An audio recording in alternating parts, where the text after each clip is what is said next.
Hello everybody and welcome to part 2 of Cherry Lake School. As you can see, we're focusing on doing the dormitories and the gardens in this part, since those were the bits that we didn't do in the last one. This video is shorter than the last, but it does have all of the screenshots in, so you'll be able to see the finer details of this build. So yeah, let's get right in. There we are already into it. We're just putting all of the furniture into the bedrooms, as I thought it would be easier to get all the furniture in and then detail it all later. You know, and even position it. It just all gets thrown in there, just so I can mess about with it later and it's easy to find the right colours, because you know, when you go through the menus, it always changes the colours that you've got set, which is a bit of a disappointment, and moving it all was a big no-go, because I've used move vertex on, so it's not all quite aligned quite right to the grid, so it always tried to snap back. I didn't want that. I wanted everything to be where I put it, and it didn't want that, but I made it have that, so it's okay. We just got on with it in the end. Yep. Those rooms with which were mainly the bay windows were the hardest ones to do, because I didn't really put anywhere decent for two beds to go when I was building those rooms, but it's okay. I thought of a way around it, so it's all good. Now this room was quite hard to do because I needed to fit enough furniture in for 3 people, and that was a little bit more tricky. But yeah, here we are, getting right into it. There we go. So yeah, those bay window ones are just a little bit tricky. Wasn't quite sure what to do with them, but now all the rooms are furnished. We're just adding curtains into them all in places where, you know, I want them, but I wanted all the curtains to look open. You know, you just gotta pretend that there'd be more curtains around, you know, when in the evenings for you to shut, and making sure all of the bathrooms have those blinds in, just so no one can peek. So here we are into like the fine details of each of the rooms. Each of the rooms I wanted to make individual, so it would look like a certain person in each room was living in there, and there was a different person in each room. Well, 2 different people, or 3 in one case, in each room was the aim for this. So as you can see, we're getting there quite nicely.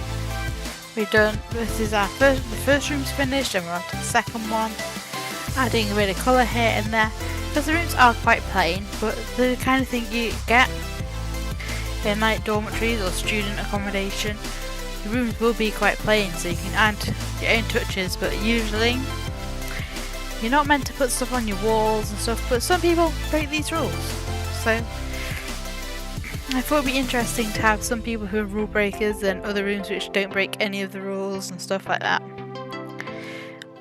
And even some of them have candles, and those are probably a big no-no in this way.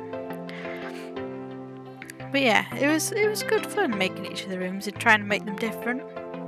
The only issue is the limited items, but hey, I'm always going to have that because I only have base game and outdoor retreat.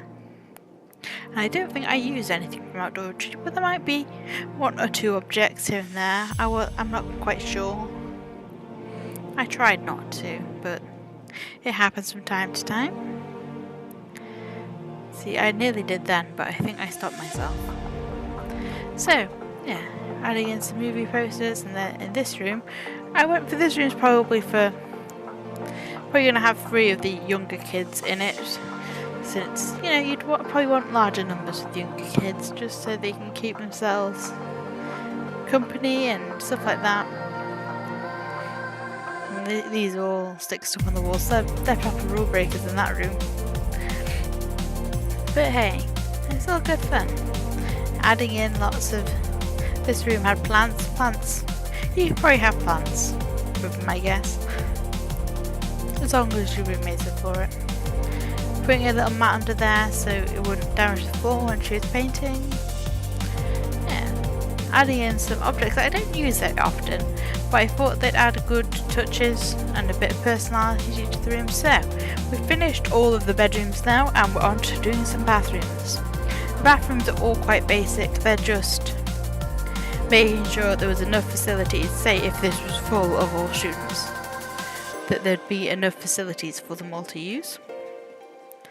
Which I think we achieved quite well with, 7 bathrooms in this building. So, yeah, it's not quite 1 per room, but it's pretty close. And I'm sure a lot of them would be, they'd timetable it quite nicely. The younger ones would go earlier, and then the older ones will go in later on, because they can stay up later. So yeah, here we are doing like a little courtyard area that the kids can, hang out on, eat their lunches and all of that. Little fountain and flowers. It all looks so pretty. It looks better when we put in all of the flowers. The accidental screenshot just there. Those things happen. Sometimes I accidentally press C. Now these fences don't stay since I decided that, we don't need them. The roses are basically a hedge. But it really does look like a proper formal garden. The only thing, and I'm not sure if they have it, but striped grass would have been very cool. It would have made it look very finished and prim and proper. Though I do add like some wildflowers and stuff around the cherry trees when they go in, but I thought that was just a nice little touch. If someone wanted to go out and draw it, it would look very pretty, kind of thing. And yeah, so basically we've done all the flowers and now the fences are going because I decided nope, I didn't like them and we don't need them. So yeah, there's the most of the garden done. We're just going to add in some outdoor furniture. We'll go for red since, I thought that'd be a nice school colour to have since we've got lots of red roses and stuff like that. Be that or pink, and I thought pink was a bit much. So we went for red. So here's our big cherry tree in the middle.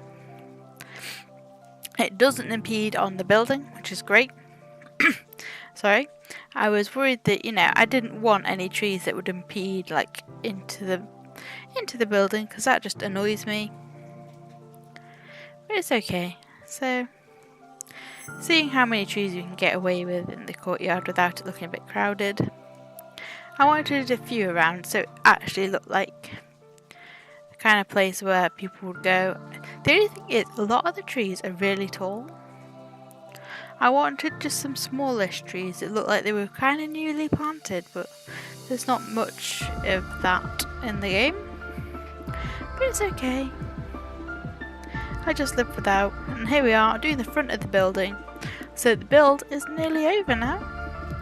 And we're moving on into the screenshots very shortly after we plant all of these rose bushes.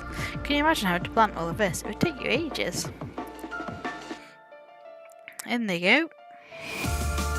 And here we are. We are now going to be into these screenshots. Yep, just deciding if it's finished. So yes, now we're into the screenshots. There's lots of screenshots to show you the detail and the layout and all of that of the campus.